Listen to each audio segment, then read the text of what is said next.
Mi nombre es Samantha Osuna López, soy de la Facultad de Odontología de la Universidad Autónoma de Baja California y el día de hoy les voy a hablar sobre las técnicas oclusales.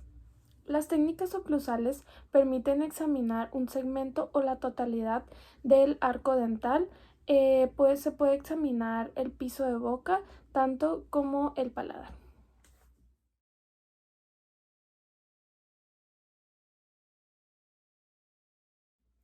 La topográfica superior nos indica que el plano oclusal debe ser paralelo al piso y la radiografía debe estar del lado activo superior, de esta manera. Y el borde posterior de la película debe tocar la rama de la mandíbula. El eje largo de la película debe ser perpendicular al plano sagital. El paciente al momento de morder va a estabilizar la película. Tanto el rayo, se debe dirigir 65 grados en angulación vertical. Y el rayo central debe dirigirse hacia el puente de la nariz.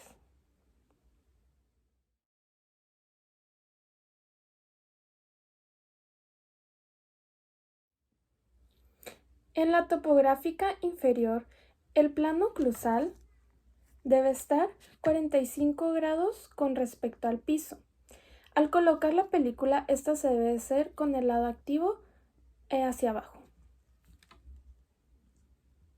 El borde posterior de la película debe tocar la rama de la mandíbula y el eje más largo de la película debe ser perpendicular al plano sagital. Con respecto al rayo, este debe dirigir su rayo central con una angulación de menos 25 grados con respecto a la película y el rayo central debe dirigirse hacia el mentón.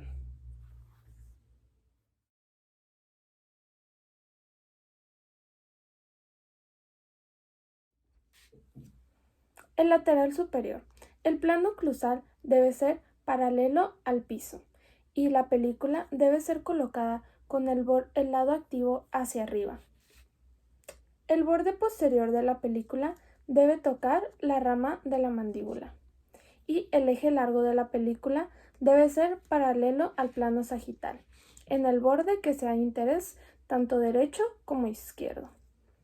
El borde lateral de la película debe extenderse aproximadamente 1 centímetro de la cúspide vestibular. El rayo debe dirigir su rayo central a una angulación vertical de 60 grados. Este debe dirigirse aproximadamente 2 centímetros debajo del canto del ojo.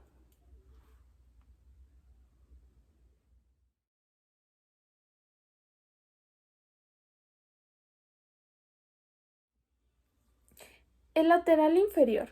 El paciente se debe posicionar de una forma semi-reclinada. La película se debe colocar el lado activo hacia abajo.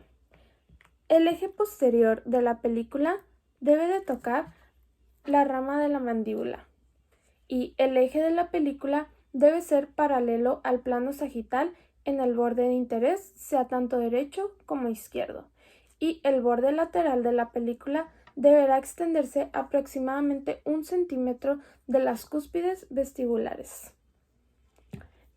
El rayo se debe dirigir de forma perpendicular a la película, aproximadamente 3 centímetros debajo del mentón y 3 centímetros laterales a la línea media.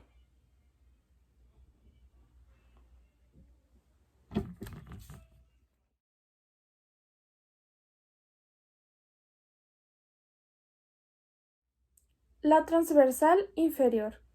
La posición del paciente debe ser semi-reclinada. La película debe estar de su lado activo hacia abajo. El borde posterior de la película debe tocar la rama de la mandíbula. Y el eje largo de la película deberá ser perpendicular al plano sagital. El paciente al momento de morder va a estabilizar la película. Y el rayo debe dirigirse debe dirigir su rayo central perpendicular a la película, aproximadamente 3 centímetros debajo del mentón. El rayo deberá dirigirse hacia la línea media o a través del piso de la boca.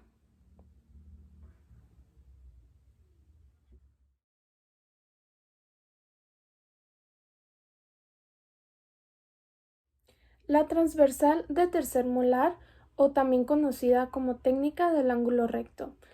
En esta el paciente sostiene al morder y la película debe ser colocada con el lado activo hacia abajo. El eje largo de la película es paralela al eje mesiodistal de los 3 molares y el rayo se debe dirigir el rayo central se debe dirigir 90 grados con respecto a la película y este debe apuntar como si estuviera apuntando al gonio.